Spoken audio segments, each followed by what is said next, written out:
Oh, okay, go for it. 910, you're on the air. Hello? Area code 910, you're on the air. Give us a name. Where are you calling from? Hello, my name is Yelena. Can you hear me? You're loud and clear, Yelena. Loud and clear, Yelena. Nice to hear from you. Yelena. Thank you so much. I'm new to the complex. Actually, no. 10 years ago, I read your book. I tried it, and I could not go through. Whatever reason was, I guess was not ready for it. For right now, life gets me a little bit tough again. And right. I think like this is a good time to go back to it. And Lucia from Cincinnati reminds me about this, and she is helping me some. And of course, I have multiple questions, and I was going to ask you if you could help me. How to What start? are your questions? That's what we're here for. Okay, no, the sheet is in front of me. I have a big issue what happened that the man I was with 5 years of relationship just ran away when I'm taking care of my sick mom. So he wasn't strong enough, so he ran away, and of course it hurts. So right. I would like, and I know Lucia tried to tell me, try not to go for big problem, but I do want to have this big problem solved. Right. well, let me just let me feed back some information on the words you're speaking, because our words really reflect what we believe, and if we believe something that isn't true, then we'll work and work and work and work and work and try to fix that. But because what we believe isn't true, it's not fixable. So you'll notice that you said, he ran away and it hurt. And if you believe that he running away is the cause of your hurt, then what I guarantee is you will never heal your hurt, and you'll get to live the title of my book over and over and over again. Let's just see if that's true. Let's go back. I think you said that you'd been together 5 years. Correct. If you go back, let's go back in your mind 6 years ago before you met him. The quality of hurt that you're feeling now, did you know that quality of hurt 6 years ago?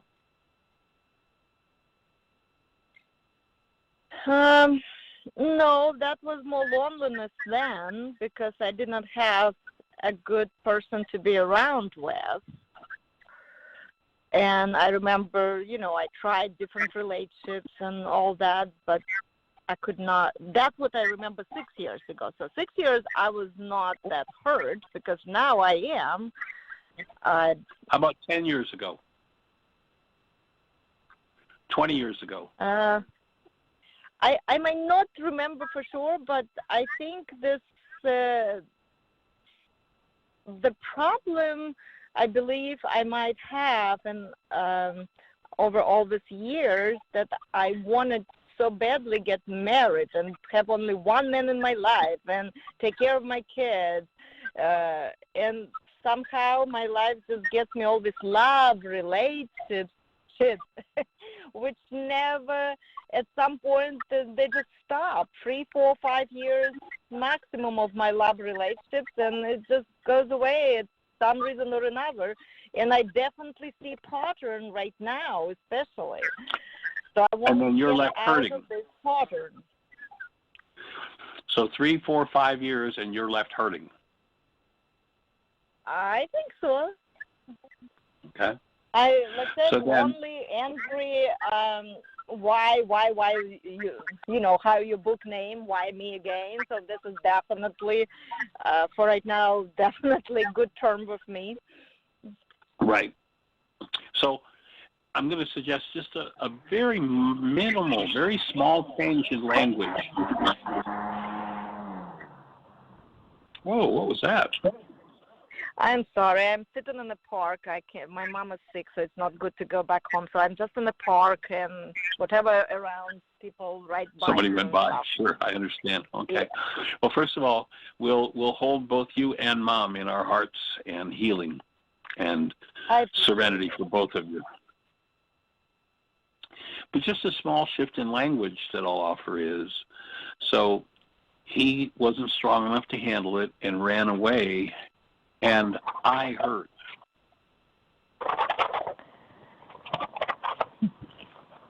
Rather than it hurts, I hurt. And when I can own that I hurt, my mind, when I'm willing to look at it, can start to show me the root of my hurt. And when I can start to see and approach the root of my hurt, I can forgive it. I can remove it. As long as I believe that it's the action that he took and what's happening in the relationship, it hurt, then I'll tend to hide the part of me that's generating this hurt. And it's probably that very hurt that creates the dynamic where relationships don't last.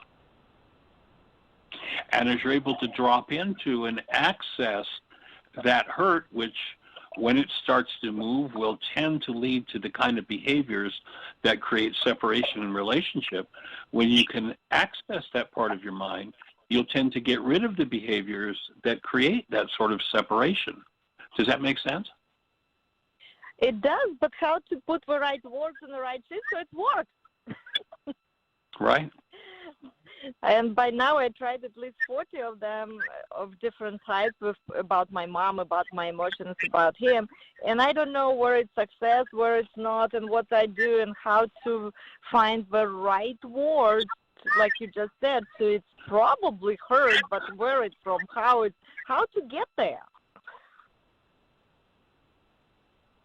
Right. So have you got a worksheet in front of you? Yes, I do. So if you were to start the worksheet out, of course, your name would go in the first blank, that I am love, and I feel hurt would be the feeling. Okay.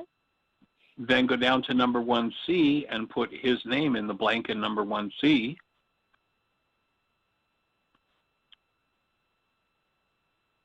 And the situation was that he ran away.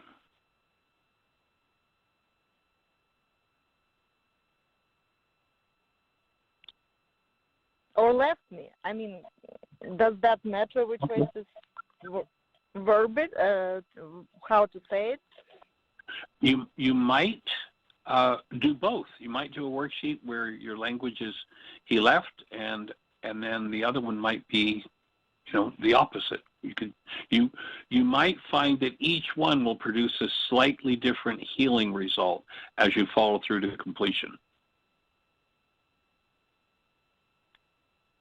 But I was listening to your language, and then he ran away was the language, so it would be good to use that language.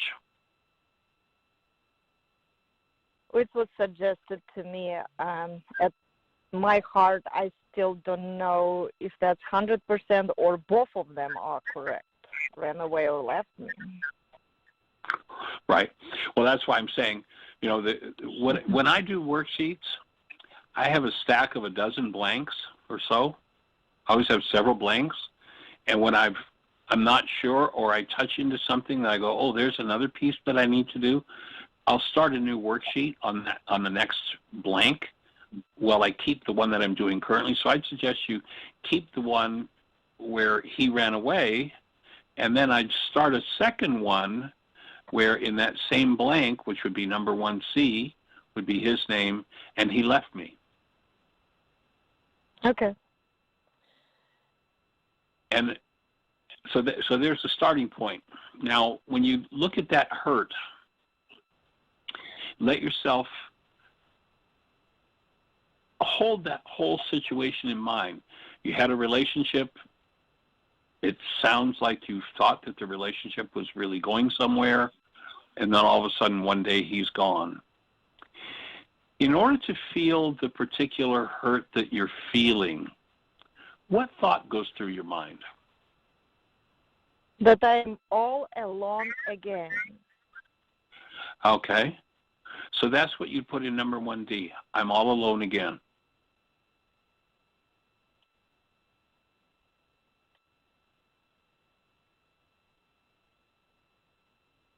Okay. And then is there punishment thought involved toward him? You know, if he were here right now, is there something you'd want to do to punish him? This part I still have trouble with understanding punishment. I mean, I just feel so disappointed in him. I just could not believe he would do such a thing. So it's a disappointment at him. But punishment, Okay. I mean, can you So describe now, me a little bit more? Well, let's start another worksheet then. And up at the top in number 1C, or pardon me, number 1B, put disappointed.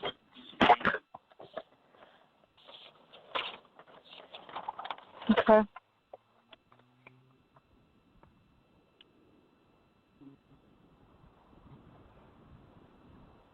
And when you tap into that disappointment, is there a particular feeling that goes along with the thought that you're disappointed?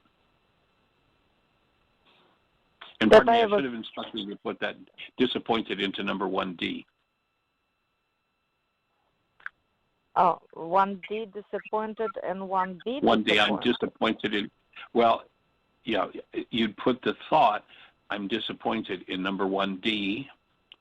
And when you really focus on that disappointment, what feeling comes forward for you? That my trust broken to the person I put all my life, 5 years of my life to it, and I was trusting to him. That's broken, leading me back to that again alone, and not trusting people. So I don't know. And so, if he were standing right here in front of you, and there were no repercussions, you could just say whatever you wanted to him, what would you say to him? How can you do such a thing for me?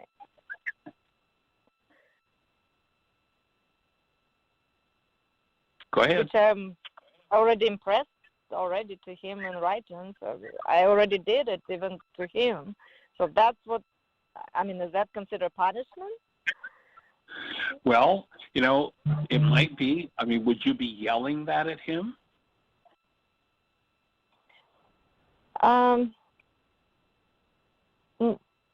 As conversation will go, because probably at some point I will yell.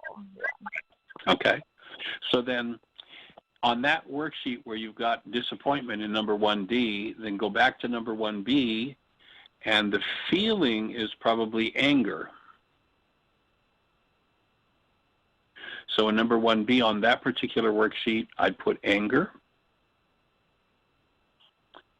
The thought's disappointment. And yeah, it would be punishment to yell at him. I mean, do you ever remember as a child being yelled at? Did that feel like punishment to you?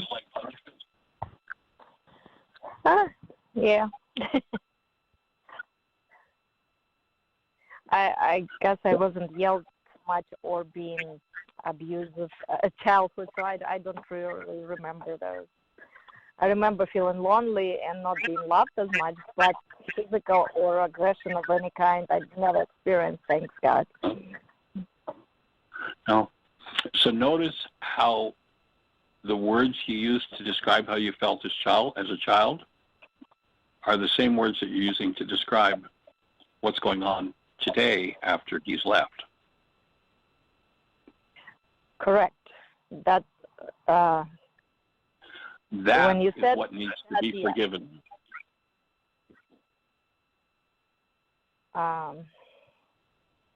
Forgiven, that means number 3. I want the, or... Well, no, that would be the whole... Remember that in Aramaic, forgiveness, the word forgive doesn't mean I'm going to let you off the hook for what's happening inside of me. The word forgive is how I remove something from inside of me. And so my offering is that what you're really working on forgiving is your loneliness and you're being abandoned.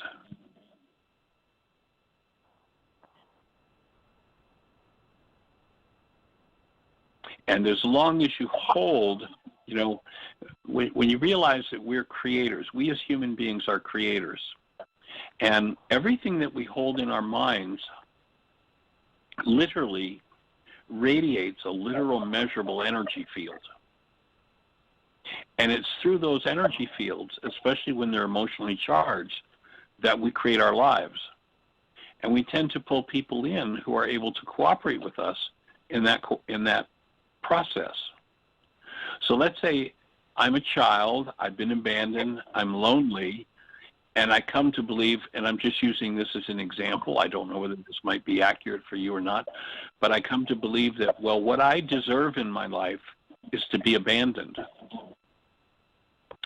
If that's what in my heart of hearts I come to believe, then I'm continuously sending out a message energetically, literally an energy wave, just like a television a television station sends out a signal, and that signal plays out through the television.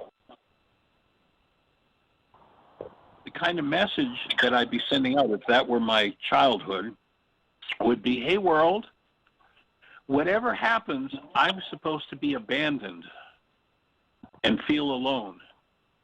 Is there anybody that will come into relationship with me and help me to fulfill that? No, And of I don't all want the relationship, well, but if that's what's in your heart, you go back to the ancient scriptures and they say, take care of the heart, for out of it are the issues in life. Now, I can say in my head all I want. I don't want that. I want wonderful relationships. But if what I believe in my heart, in my unconscious, is that I'm always abandoned, then that's the resonant, that's the energy that I'm going to send out. And, you know, of 1,000 people that could be there to go into a relationship with, guess who's going to be pulled in and attracted to me? The people who ultimately have the capability to abandon me. Until I drop into that level of my mind, my heart, my unconscious, and clean out this belief that I'm supposed to be abandoned, that I deserve to be abandoned, or that I'm not worthy of long-term relationships. Until I free myself of that, then I'm going to keep creating the same circumstance over and over and over again. So forgiveness is not about forgiving him. It's not about forgiving yourself. It's about removing the root belief that this is what you deserve. Because that's why you keep creating it. It's absolutely excellent what you just said. It's what's in my mind. How can I put that in writing? How Okay. do I finish that one now? So because it's exactly now, even my chest is pounding. So that's just my physical response to it. So that's where the energy's stored then, in your chest likely. So that's what's moving. That's what's opening. So that's awesome. That's good. You want to be able to embrace that and hold that in a space of love. And notice that we're here to hold that space with you, to breathe with you, as your physiology, as your chest lets go of that energy. You know, the body is the mind. Every thought, every feeling, every energy we engage in is stored somewhere in our structure. It sounds like this belief that you deserve to be abandoned or you deserve to be alone is probably stored in the part of your mind that you call your chest. And so we're here to support you opening that and letting go of it. Now, you've started 3 worksheets that are all going to help you to access every part of this unconscious dynamic in you and remove it from your structure. You've got 3 of them on go. So let's go back to the original one where he's left. You want to yell at him, and you're hurt. And then going to step 2, I'm willing to process out. And if you think back, do you remember ever hearing stories from parents, grandparents, relatives about how relationships never work? Yes. So then chances are that there's a genetic component to this that you're going to need to face and move through. So that first step in number 2, I'm willing to embrace. It's like, it's a statement of, I'm ready to be taught and ready to go here, to the point where I can embrace all of these painful dynamics from all of my generations. I'm willing to embrace that and work through it. I'm willing to become a big enough space of love to be able to allow all of that to surface and move through it.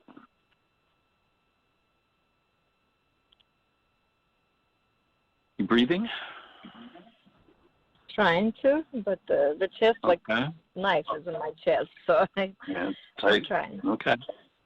So just take a moment and just let yourself breathe into that part of your structure. So we're here to remove that knife from your chest. Is there any story in the family system about maybe a spouse killing another spouse? No physical abuse of any kind, no. It's always emotional. It's always somebody left somebody. But when I hear somebody talking, using the language, language tells us a lot about what's going on in our unconscious and even in our genes. When I hear somebody saying the words, it feels like a knife in my chest, there's a good chance that somewhere in the genetic history, that's what happened. I might not be just known, so this is something I just might be never been told. Sure, that's fine. I was just checking to see. So okay. Well, let's imagine I'm going to join you in visualizing that you reach for this knife that you've referred to and you pull it out of your chest. You just literally remove that energy and breathe as you let go of it and throw it away.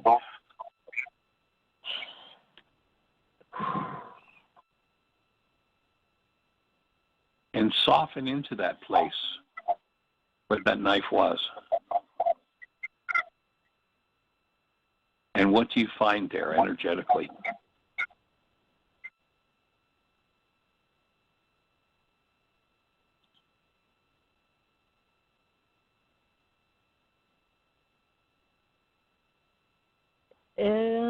If I might be imagined, I might not, but it's Go for it. probably not there anymore, but now my head is pounding. Okay, so that's the next level of your healing process. That's awesome. So just stay with that. Allow your awareness to go to your head. So if you've removed that one offense energy from your chest, and now allow yourself to just be with what's pounding in your head. Breathe into that, let it soften and let it open.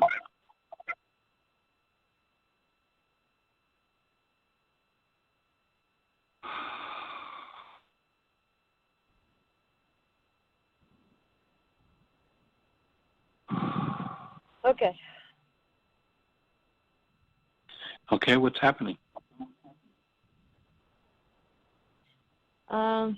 No, nothing, numbness in the both feet, which... Numbness where? Both feet, like low leg. In your feet. Low extremity. Okay. Yes, sorry. Okay. Mm-hmm. Cool. So let your awareness then go to your feet and be with that numbness. And just let yourself sense what's there. This is actually, we're in the next step of step 2, and that is I'm willing to go through the physical, mental, and emotional symptoms of healing. This is what healing looks like as you move those energies out of your structure. So let yourself just tap into what's moving in your feet.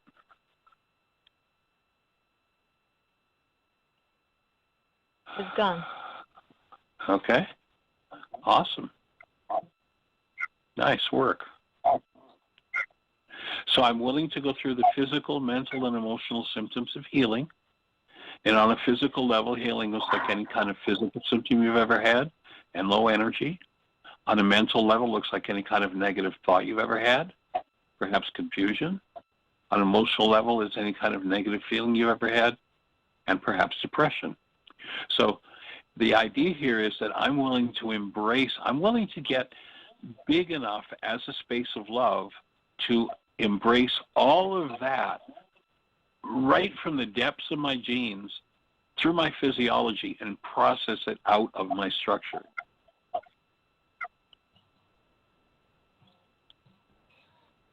And this is what healing abandonment looks like.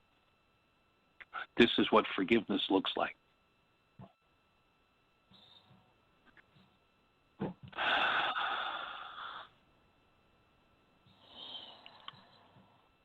And then let's go on to step 3 then. What's the constructive result? If you were to have this man standing in front of you right now and be able to share with him from the depths of your heart what you wanted from him, what would that have been?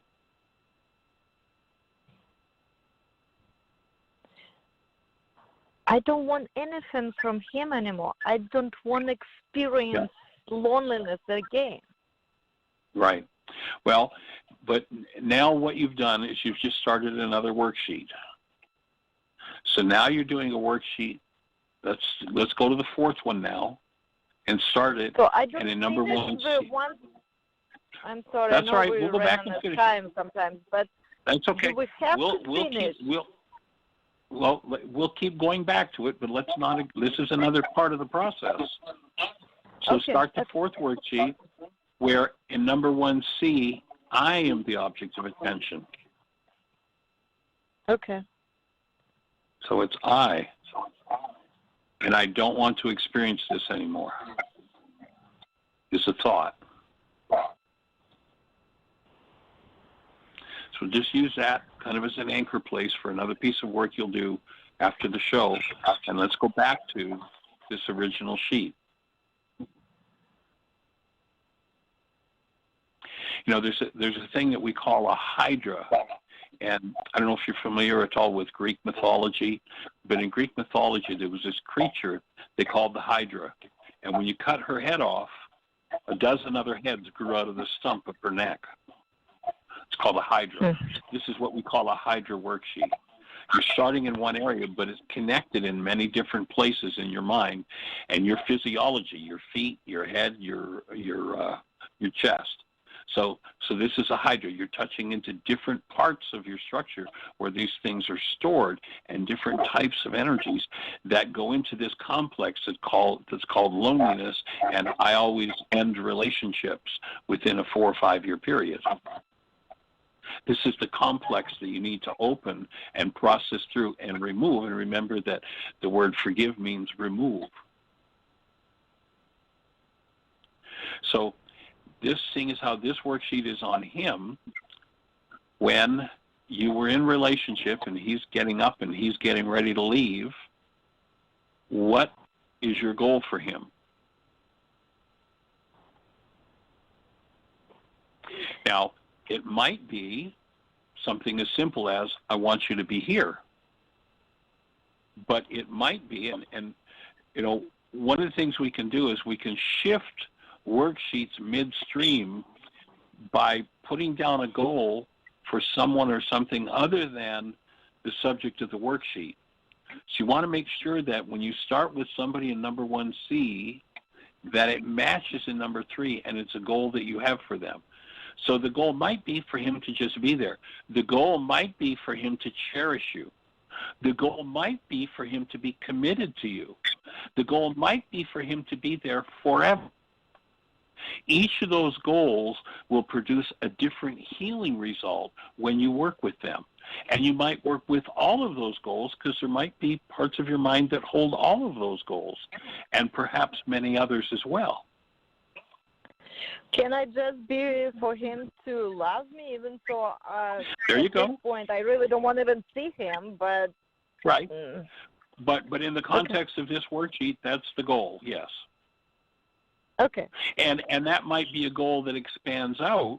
If you look at, and you didn't say, how many years you've been circling the earth, but if every relationship goes 3, 4, or 5 years, there have been several men that you've wanted this from. And it might be useful to do a worksheet on each one of them with these goals. Because ultimately, while it looks like they're the ones that are doing the behavior, from your heart, from your unconscious, this complex of abandonment in you is where the instructions are coming from that they ultimately fall into and unconsciously follow.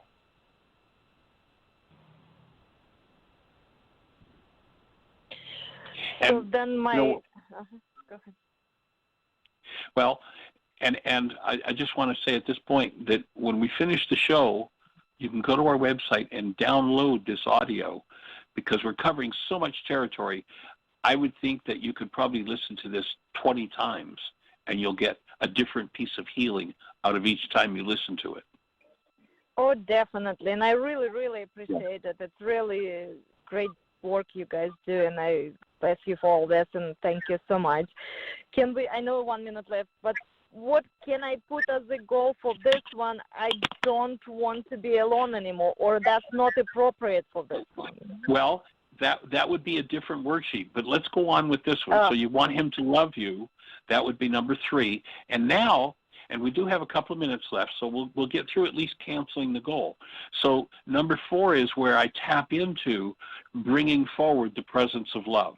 So I want to just tie into, as deeply as I can,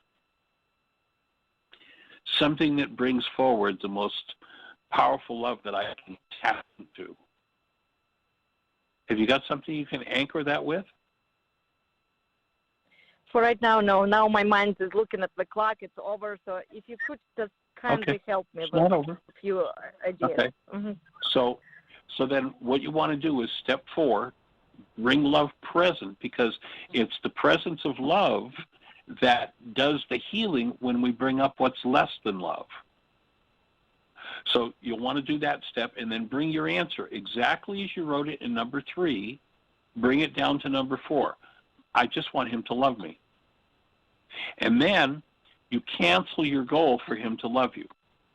Now, and I'm just going to talk right out until the show cuts us off, so we'll get as much in here as we can. So I cancel my goal, not because I don't want someone to love me, not because there's anything wrong with that goal, but every time I put that goal in my mind, it accesses this whole abandonment issue. And what happens is that goal becomes a driver that activates this abandonment and creates the behaviors that I do that set myself up to be abandoned, that participate in that process. So when I cancel my goal, I cancel my need for him to love me, and what happens is the pained perception then collapses, and as it collapses, you get to drop into the hidden part of your mind and start to process the root of this whole abandonment issue that is stored in your feet, in your chest, in your head, as you've uncovered so far. And the show is going to cut us off, but if you want to, we can continue this first thing tomorrow at the beginning of the show. Let's plan to do that, and we'll just hold the space for everybody to have the best year yet. 910, give us a name. Where are you calling from? Hello? Hello, this is Yelena. We talked yesterday about my issue. Welcome you asked back, me young to call lady. Me back. Or I, of course, have 150 questions, and anxiety goes up because we open so many heads in one problem. And for the beginner, it's hard to pace yourself and know when you actually finish one sheet of note successfully. Should you keep going? When do you know that this problem is over? Well, when you recognize that the problem is internal, and that whenever your mind is using data based in hostility or fear, that you're distorting your perception and things will not appear as they are in that distorted perception, then you continue to work with whatever is going on in your life in any current moment until you can be that space that Jeannie and Susan were talking about, to be that space of love and approach the world and look at the world from the eyes of love. When I do that, then I've worked through whatever's going on inside of me, and I'll tend to then be able to move into a more conscious, creative place rather than repeating the dynamics of the past. And sometimes, you know, if you go back into the ancient scriptures, there's a story about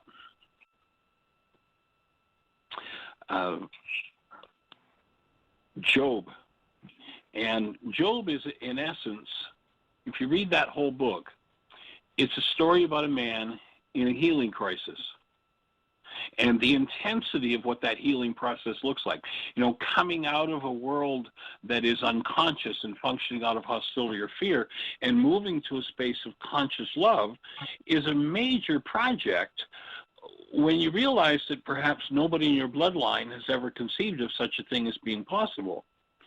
And there's a point where Job, in his healing process, which is what I hear you asking your question about, the healing process, where Job, and you can tell from his request just how intense his process is, because he says to the Creator, you know, he says, it's like he says, I need an intermission. I need a stop point here. And the length of the stop point that he asked for, he says, just give me time to swallow my saliva. And that's how intense, when you start opening those unconscious dynamics, that's how intense it can become. It's like, boy, I'd love to just have enough time to peacefully swallow my saliva. And that's part of the healing process. You know, it's just what is. And so you stick with doing your work, and you stick with doing your work, and you stick with doing your work. That would be my offering. Jeannie, do you have any thoughts in that direction?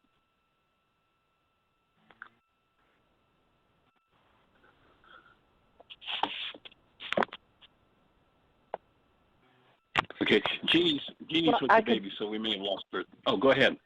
I can give an example of, I did a lot of worksheets around feeling like I wasn't worth listening to, that nobody listened to me. And, whoa. And, I mean, for years I did that. And then one day we were doing a Saturday all-day breath workshop, and you know, the first group had breathed, and we stopped, and we were processing, and then we went for lunch, and then we were going to come back together and breathe the second half of people. And so I was giving some feedback to this gentleman, and so then when we took an intermission for lunch, this lady, she said, can I talk to you a minute? And I was like, sure. So we went in another room, and she said, did you notice that when you were giving that man feedback, he didn't even look at you? Well, see, normally that would have been a trigger for me that, see, he's not listening to me. I'm not worth being listened to. That had not even entered my awareness. I had offered him feedback, and it was like, you know, there was zero connection to it that, you know, he had to receive it or anything. And actually, come to find out, he was just kind of had his head down and was processing what was being said. He was listening. But so it hadn't even entered my awareness that he wasn't paying attention to me, but it had entered this other woman's awareness. And it's like, you know, okay, so your reality about what happened was off, but it triggered something in you that it didn't trigger in me or the gentleman. So let's process you on this. And so, you know, but up to that point, then it was like, oh, wow, it worked, you know, because I had done so many worksheets on feeling like I wasn't worth being listened to, and then all of a sudden that didn't even come into my awareness. So it was like, okay, I'm done with that one. But there wasn't a point up until I experienced that day that I would have gone, oh, okay, I'm done with this issue. It was just that the next time that something came up that would have triggered it, the trigger wasn't there. Does that make sense? Yes, actually, very much so. Thank you so much. And if we could just clarify on 6 and 7, if we could, and I will be appreciated because I do believe I need at this point take time to digest. But if we can just clarify, because we stopped about 4 yesterday, 5 I understood, 6 and 7 steps, if we can just very lightly go over if we could. Absolutely. Certainly. We'd be delighted to do that.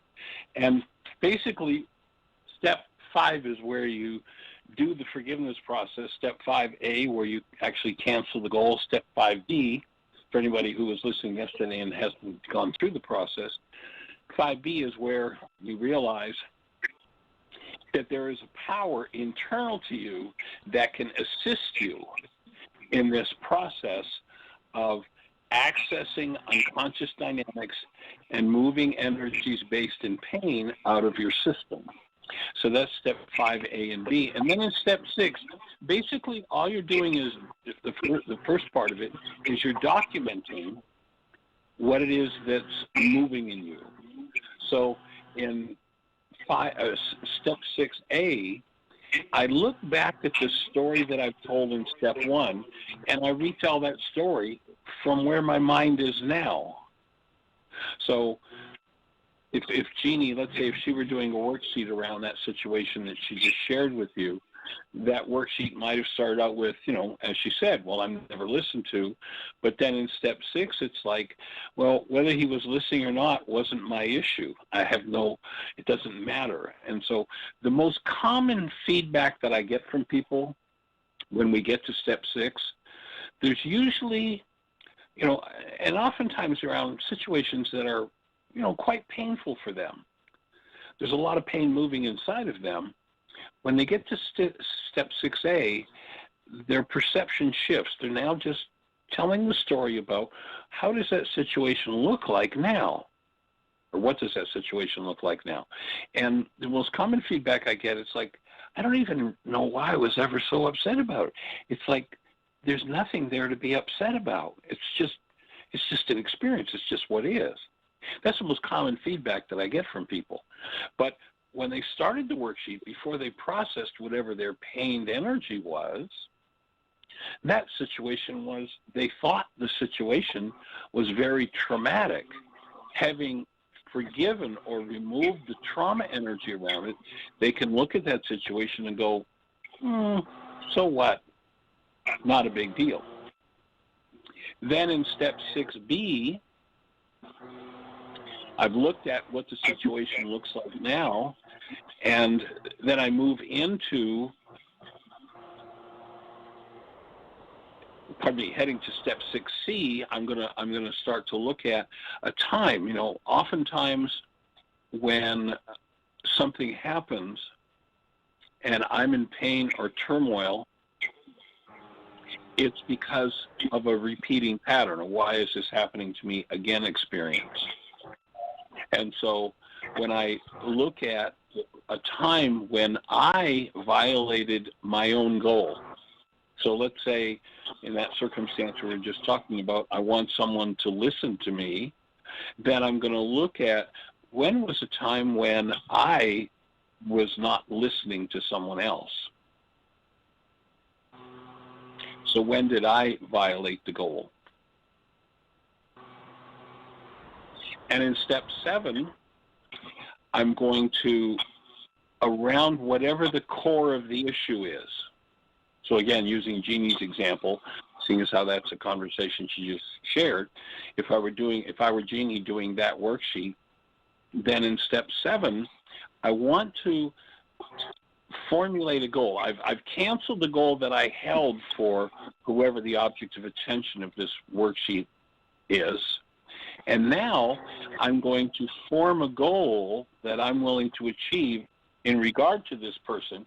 And I want to make the goal say something, I want to make it something related to whatever the situation is that I was dealing with in the worksheet. So in the one that Jeannie just gave, if I were in that circumstance and completing that worksheet, then the goal might be, well, in the future, I'm committed to really stopping the conversation in my head and really listening to you when you speak. So I'm framing a goal, and setting a goal toward the person that I'm doing the worksheet around. So let's say if I'm in a situation where I've been really angry with someone and I think I'm angry because of what they did, once I realize that I'm angry because there's anger in me and I let go of that anger, then in step 7, I want to set a goal that comes from being, a goal that comes from a state of love toward them. And so there'll be a new goal, a new behavior that I'm willing to move in the direction of living out of in my life. So it Does should that make be sense? toward that. It is. So it should be toward not my reaction. It should be toward that situation as well. Correct. Number 7. So this is a goal I'm going to set toward whoever I named in number 1C. Whoever's name is there, this is a goal that I'm going to set toward them. And nothing to do with my reaction to whatever is. Correct. Correct. It will oftentimes be the exact opposite of what the goal was and what was happening in the situation. Quite often it will be the exact opposite. And, you know, I don't know if you've been introduced to the Mind Shifter tool that we teach.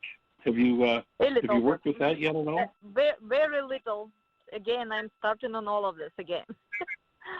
Fabulous. So this time it will be successful. Well, we're here to hold the space for that for sure. But oftentimes, or I can take oftentimes the goal that I set in number 7 and use that as a mind shifter. And it will uncover my next piece of work around this situation that I'm dealing with. It'll show me what my next piece of work is. Thank you. A lot of you are appreciation welcome. for your work. And until next time, and thank you so much.